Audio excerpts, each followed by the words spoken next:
you mentioned about your diploma here in US. So how did you start getting involved in McKenzie? How that happened, and then like why did you decide to do the diploma?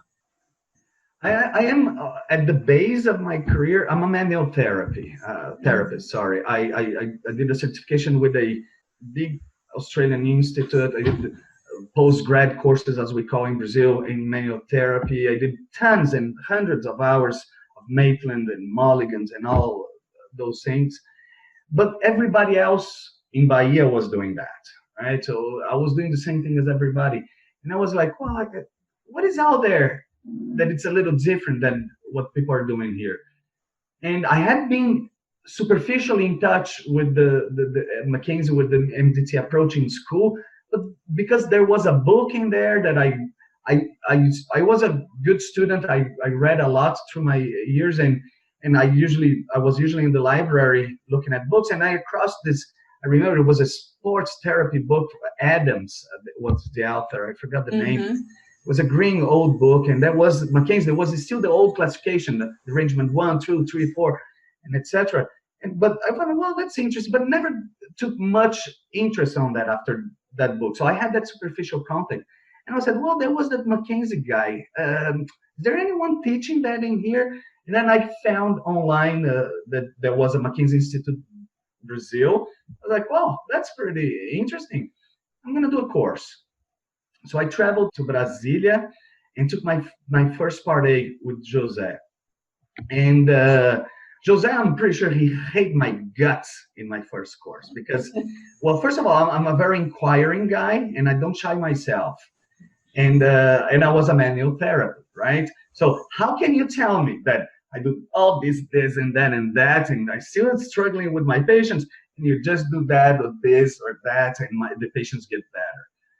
And one thing that struck me was, it was not only about what he was talking, right? They bring patients in, and it's not like manual therapy courses. Usually it's like, does anybody have a back pain in there? Does anybody have a shoulder pain? We're all physiotherapists. We're all biased. Of course, we're looking at that guy that published tons of articles. We're like, oh, right. And he mobilizes, like, yeah, great. But it's so biased because we're therapists, right? We've never seen them assessing and treating real patients throughout the days of the course, having follow-ups. And then it was something like, okay, this is how it works. And I'm going to show you. You put in all those questions. I may don't have the answers, but hold on. Let's see a patient here. And then throughout the 4 days course, seeing the patients, following up the patients, I was like, oh my God, that's pretty cool. So I had this 2.5 days a week. I was having this volunteer work at the public hospital in Salvador, Bahia. And I talked to, my professor was Paulo Lessa, which is a guy that does also McKenzie. And I was like, Paulo, I did this course, man, and it's something really interesting.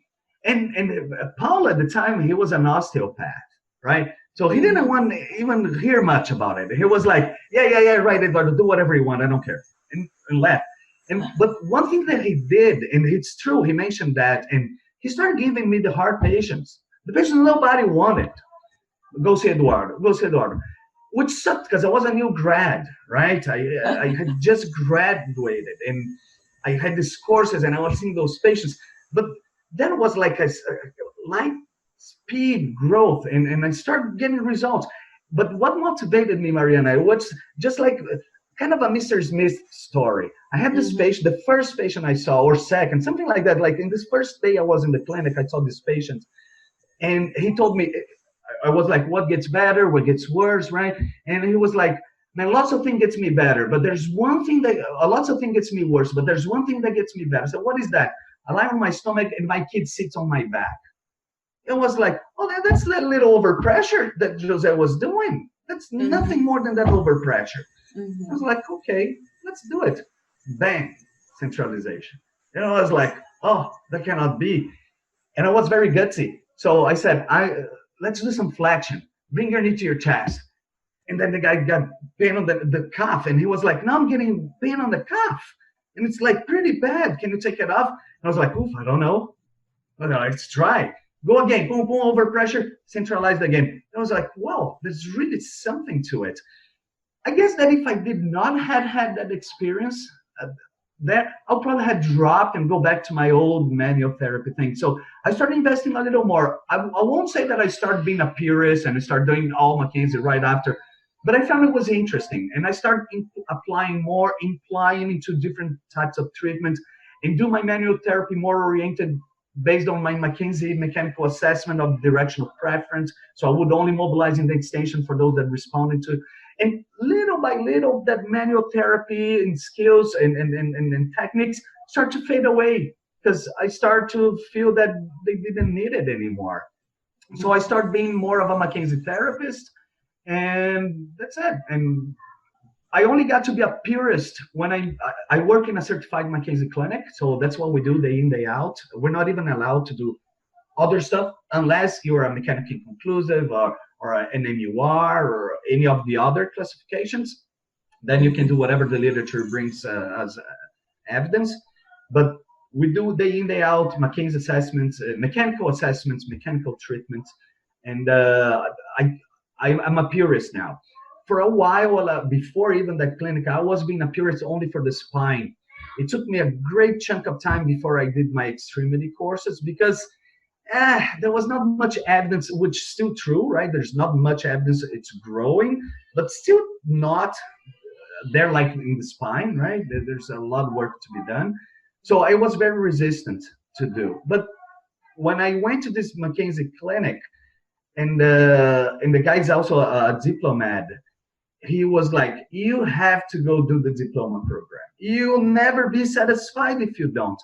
I found it hard to believe that I could get that much better, right? I was like, well, it's a chunk of money, right? And it was like, well, I don't feel, and imagine that our money, our Canadian dollars, it's average 30% less than the American dollar. So the program costs me 30% more than cost to American physio. Imagine a Brazilian physio, Jesus Christ. Those guys that done, they're heroes. I'm telling you, they are heroes. So I was like, oh, okay, man, but I'm not sure. But in the first year, I'm a very unsettled guy. I can't plateau. A plateau is very difficult for me. And I start plateauing. And I was like, oh, man, I'm going to do it. But I don't have the money. And I swear on my kid's life, I said, I don't have the money. That same week, I got an offer from my bank with a line of credit with super, super low, like a student kind of interest rate. And I was like, you gotta be kidding me. It's a sign. It's a sign. And I was like, man, you gotta be kidding me. It's just timing. What the heck? So I talked to my wife because we did have some money aside, and the money was initially to a down payment on the house, right? So it was a touchy subject. And I was like, and she said, man, I know you, and you are unsettled like crazy. If you don't do that, that's divorce. I can't stand you. I was like, yeah, that's right. I got to do it. So there we go. I did. Nice. Yeah, and I'm sure that it did a great difference on your practice, right?